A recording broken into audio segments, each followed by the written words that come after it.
তাবকিয়ানে আলা জানবি আইনাইয়া হাল্লা তাবকিয়ানে আলা জানবি তানাসারা উমরি মিয়াদি ওয়ালা আদরি। ও আমার চক্ষু, ও আমার চক্ষু, তুই আমার গুনার কথা স্মরণ করিয়া কেন কান্দো না?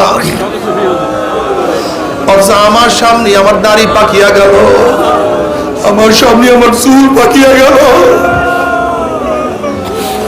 আমার সামনে আমার হাতের শক্তি দুর্বল হইয়া গেল, আমার সামনে আমার কোমর মাজা ঝুঁকিয়া গেল, আমি আমার সামনে কবরের কিনারায় চলে আসছি, কিন্তু কোনো কিছু হিসাব মিলাইতে পারলাম না। আল্লাহ, আল্লাহ তুই আমাদের সবাইকে মাফ করিয়া দাও, সবাইকে ক্ষমা করিয়া দাও। এর জন্য খবরদার যতদিন জিন্দা থাকি খুব হুঁশের সাথে চলার চেষ্টা করি।